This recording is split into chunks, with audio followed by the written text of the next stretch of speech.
Perkenalkan, salam sejahtera. Anda bersama saya, Siti Zulai, Kabit Ujian Bola bertemankan rakan tugas Syarul dan Khairul. Hari ini kami akan mengulaskan sedikit sejarah tentang kepelbagaian dan falsafah tamadun Cina.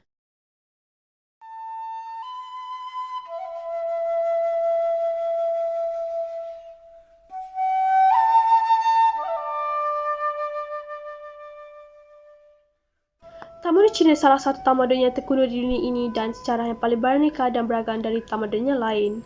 Ia bermula lebih kurang pada tahun 2070 sebelum Masihi yang diiringi oleh kebangkitan kuasa dinasti Shah dan telah berkekalan untuk lebih daripada 4,000 tahun sejak zaman dinasti Shah sehingga kini.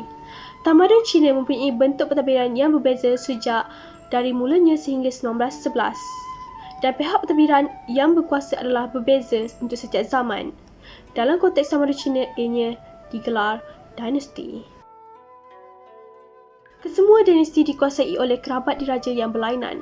Perbezaannya adalah dari segi cara, taktik dan bentuk pentadbiran oleh kerajaan-kerajaan tersebut.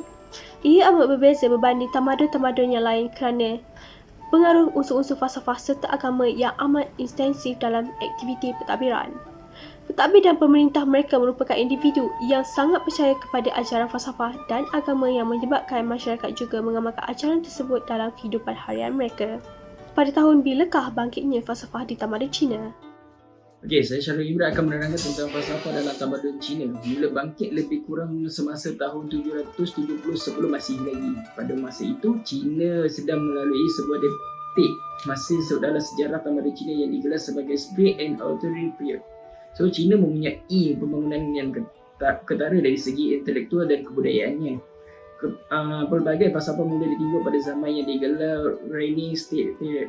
So, falsafah yang didirikan pada jangka masa tersebut adalah falsafah Confucianism dan Legalism. So, serta Daoism.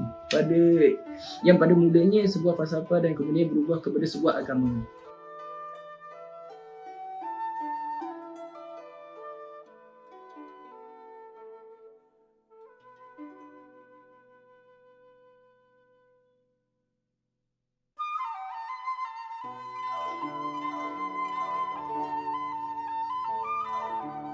Bismillahirrahmanirrahim.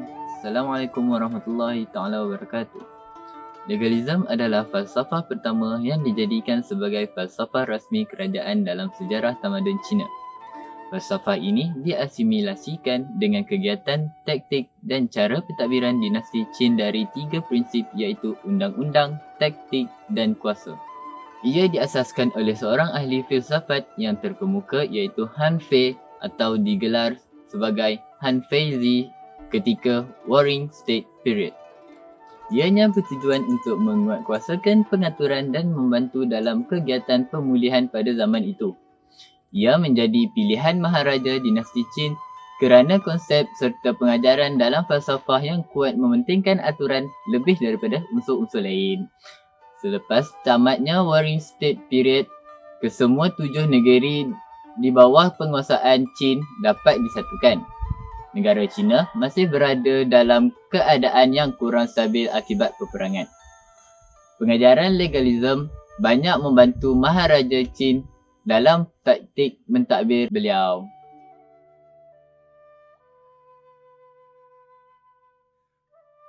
Falsafah Confucius merupakan falsafah yang termasyhur dan berpengaruh hingga negara barat. Confucius ialah pengasas falsafah ini pada tahun 551 sebelum Masihi sehingga 479 sebelum Masihi dan dikembangkan oleh muridnya. Antara ajaran falsafah Confucius ialah mementingkan akhlak yang mulia, mengingati roh nenek moyang dan mengajar tingkah laku manusia.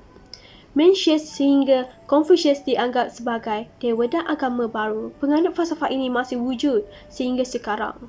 Ianya mempunyai sejarah yang sangat berpanjangan. Ianya juga mempunyai pengaruh yang amat luas dalam tamadun Cina berbanding falsafah saingannya iaitu legalism. Selepas keruntuhan dinasti Qin, falsafah ini telah menjadi falsafah rasmi tamadun Cina semasa pemerintahan dinasti Han. Pemerintah yang mengamalkan Confucianism mengikut 4 konsep iaitu tata tertib, ketaatan, kesetiaan dan perikemanusiaan. Kemerosotan Confucianism terjadi apabila dinasti Han hilang kuasa kerana Buddhism dan Taoism mula berkembang. Falsafah Confucianism hampir hilang sepenuhnya dan kebanyakan pengadut mereka tidak wujud. Falsafah ini diasimilisasikan dengan unsur-unsur ajaran Buddhism dan Taoism dan lahirnya sebuah falsafah baru yang digelar sebagai falsafah Neo-Confucianism. Okey, bagi agama Buddhism pula, ia berasal dari India. Ia dibawa oleh saudagar India ke China semasa dinasti Han pada lebih kurang 2000 tahun dahulu. Pada permulaan agama Buddhism di China, ia ditentang oleh falsafah Confucianism dan tidak dapat bangkit sepenuhnya. Agama Buddhism mempunyai hubungan yang harmoni dengan agama Taoism. Pada masa itu, agama Taoism merupakan agama yang sangat berpengaruh di China. Kedua-dua agama merupakan konsep dan ajaran yang serupa. Pada zaman itu, kebanyakan orang bangsa Cina mula mempelajari agama Buddhism dari perspektif Taoism. Kebangkitan agama Buddhism dalam tamadun Cina bermula pada penghujung dinasti Han. Terima kasih kepada Khairul dan Syarul. Sekian untuk laporan berita pada hari ini di TVmu. Saya Siti Zulaika Badrujimbola. Saya Syarul. Saya Khairul. Melaporkan untuk berita TVmu. Itu sahaja pada hari ini dan terima kasih kerana menonton. Assalamualaikum dan salam hormat.